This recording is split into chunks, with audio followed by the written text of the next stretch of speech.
Assalamualaikum warahmatullahi wabarakatuh. Perkenalkan, nama saya Najwa dengan NIM G701240016. Saya dari kelas A.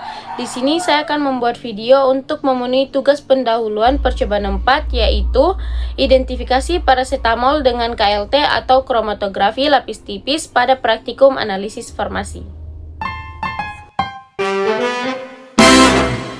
Pada kromatografi lapis tipis atau KLT, pemisahan senyawa didasarkan pada perbedaan kecepatan migrasi tiap komponen akibat adanya interaksi yang berbeda antara fase diam dan juga fase gerak.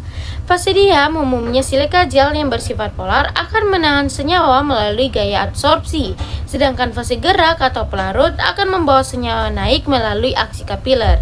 Senyawa yang lebih suka fase gerak akan bergerak lebih cepat, sementara yang lebih kuat berinteraksi dengan fase diam akan tertinggal.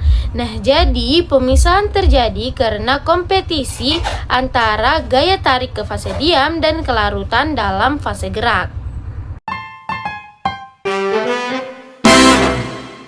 RF atau retention factor dapat digunakan untuk mengidentifikasi senyawa karena setiap senyawa memiliki karakteristik interaksi tertentu dengan fase diam dan fase gerak, sehingga dalam kondisi yang sama akan menghasilkan nilai RF yang relatif tetap.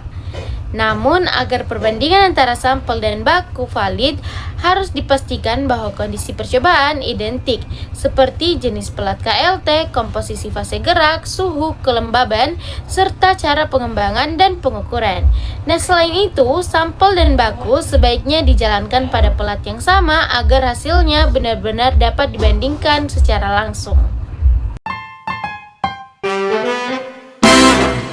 RF dipengaruhi oleh beberapa faktor seperti komposisi fase gerak, yaitu semakin polar pelarut, senyawa bergerak lebih jauh. Kemudian ada sifat fase diam, semakin kuat menahan, RF-nya makin kecil. Lalu ada ketebalan lapisan, jumlah sampel, serta suhu dan kelembaban. Selain itu, kondisi chamber juga berpengaruh. Chamber yang tertutup baik akan menghasilkan pergerakan yang lebih stabil. Perubahan faktor-faktor inilah yang dapat membuat nilai RF berubah dan mempengaruhi hasil pemisahan.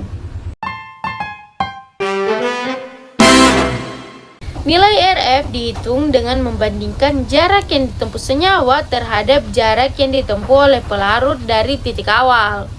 Jika nilai RF sampel berbeda jauh dengan nilai RF baku dalam kondisi yang sama, hal ini dapat menunjukkan bahwa senyawa tersebut berbeda atau terdapat kesalahan dalam percobaan seperti kondisi yang tidak konsisten, kontaminasi, atau ketidaktepatan dalam pengukuran. Jika fase gerak terlalu polar, maka senyawa akan lebih mudah larut dalam fase gerak dan terbawa naik bersama pelarut, sehingga nilai RF menjadi besar dan bercak-bercak sulit terpisah karena berkumpul di bagian atas. Sebaliknya, jika fase gerak terlalu nonpolar, senyawa terutama yang bersifat polar akan lebih tertahan pada fase diam atau silika gel, sehingga bergerak sangat lambat atau tidak bergerak yang akan menghasilkan nilai RF yang kecil. Hal ini terjadi karena prinsip like dissolve like, sehingga senyawa cenderung berada pada fase yang sifatnya mirip. Oleh karena itu, pemilihan kepolaran fase gerak yang tepat diperlukan agar pemisahan berlangsung dengan baik.